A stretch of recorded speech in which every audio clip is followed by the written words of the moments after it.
Hello, family, and welcome back to Can We Talk with Juel podcast. This is our Why Are We Fighting series. Again, we're sponsored by fundraisingcup.org ministries. So on this series, we break down the rising violence and emotional toll on our communities, as well as the deeper spiritual and social roots behind the chaos we keep seeing. Today's episode is one that's heavy, heartbreaking, and deeply personal, not just to the victims involved, but to anyone watching the world around us and wondering what is happening to us. Why are our children fighting? Why are we fighting? This story is real, and it reveals far more than one violent moment. It exposes a pattern, a culture, and a system that has been breaking long before this attack even happened, especially with targeted individuals. So I'm going to ask you guys to walk with me, if you will, for a moment.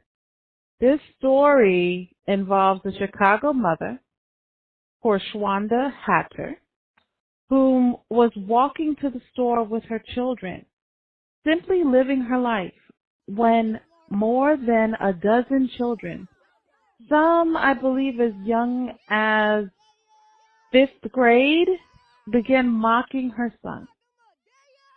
What began as bullying quickly escalated into something unimaginable. These children, a whole group, attacked her, beat her 9-year-old son, while her 6-year-old daughter stood frozen, forced to watch her mother and brother brutally assaulted on a public sidewalk. When Hatter was interviewed by local news sources, she said, "I felt helpless. He's looking at me, screaming, 'Mommy, please help me.' I couldn't get up. I couldn't do nothing." Both were rushed to the hospital in serious condition, and tragically, this violence didn't appear out of nowhere. It was rooted in years, guys, of bullying that school leadership repeatedly ignored. Her son had been tormented for 2 whole years, mocked because of how his mother walks due to sickle cell disease, mocked for the way she talks, followed, imitated, humiliated. She complained to the school multiple times. Nothing changed. And then this happened. Now, there was this video that shocked the nation. It went viral, her cell phone footage.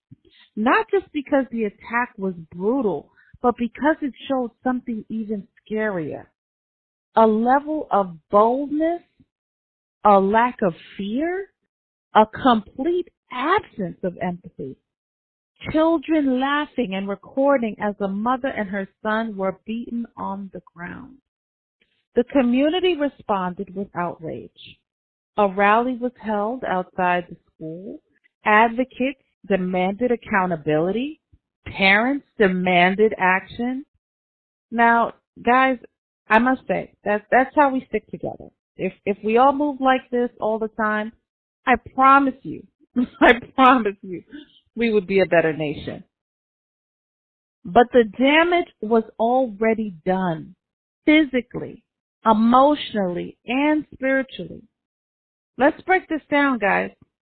What the people on the outside don't understand is that there is a 3-layer issue here that society refuses to confront.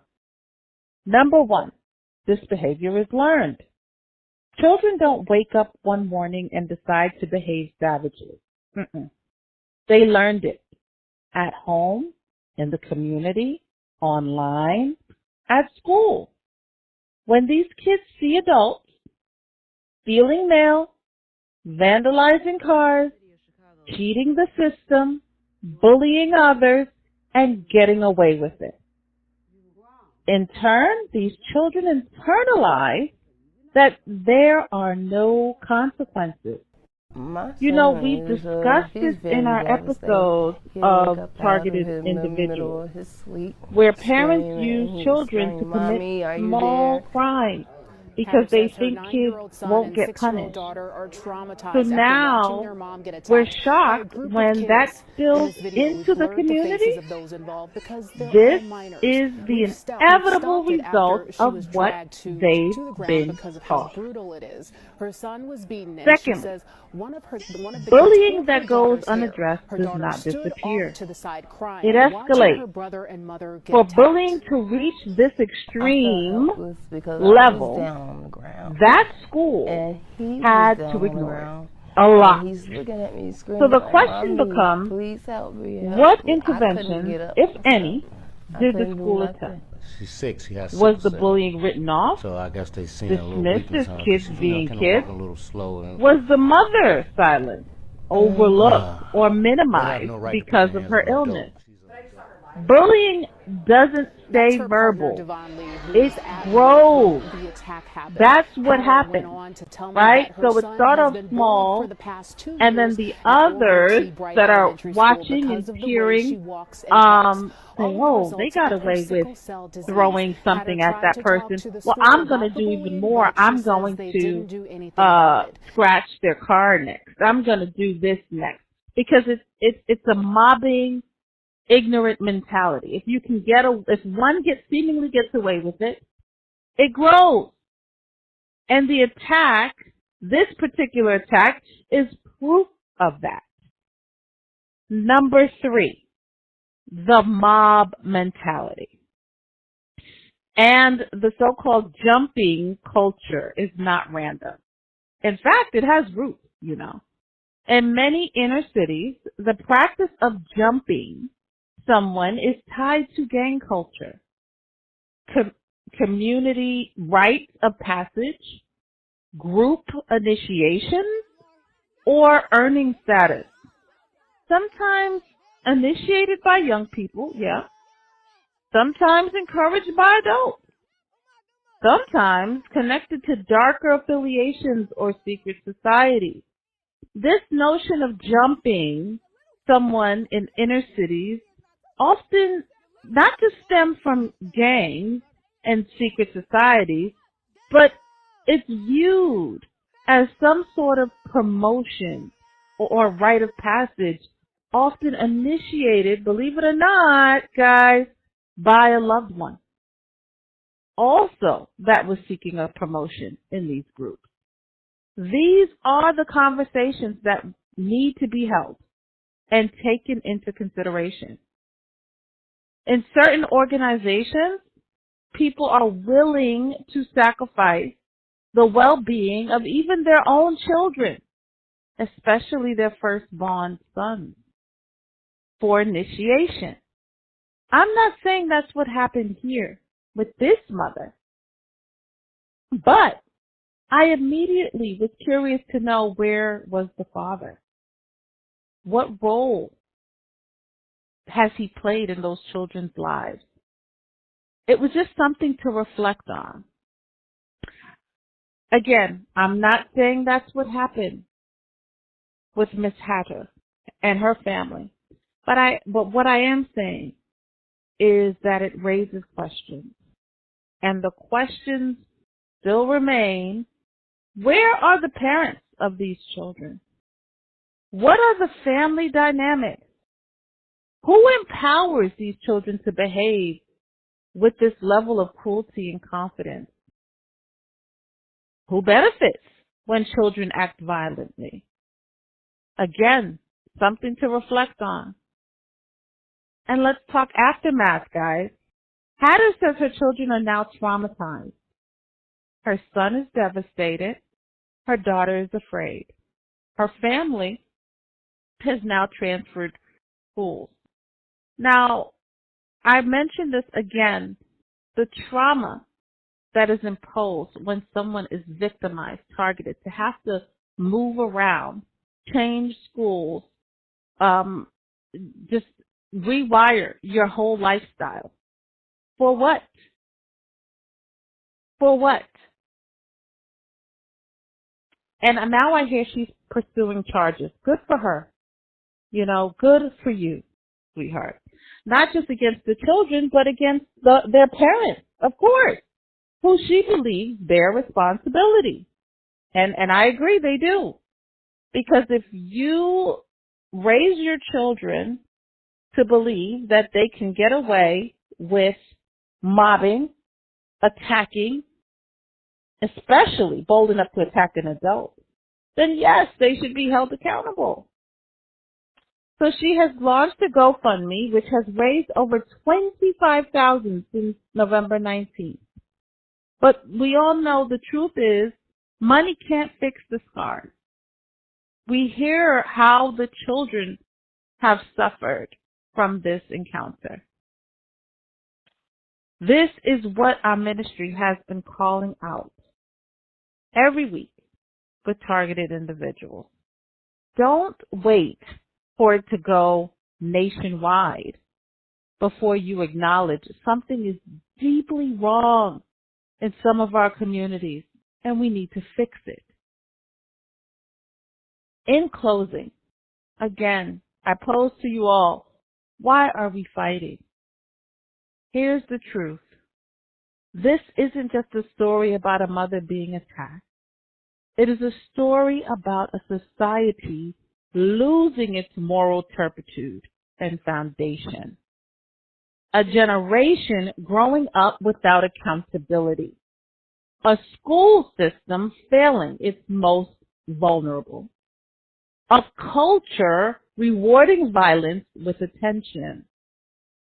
And a community desensitizing to harm. And so I ask again, why are we fighting? Why are our children fighting? Why are we ignoring the root causes? Healing begins when we stop accepting dysfunction as normal. With that said, big shout out to Chicago street soldiers, guys. Despite all the negative news we hear about you Chicago natives, you all showed out and made it clear that you do not play about attacking women and children senselessly in your community. And I applaud it. We hear your amplified voice of unity. And the fact that you guys moved this young woman into a new house and switched her kids' schools and bought her a car and flying her family to LA for the weekend for dinner. Shout out to little Zay, whom, by the way, also covered Christmas, I believe.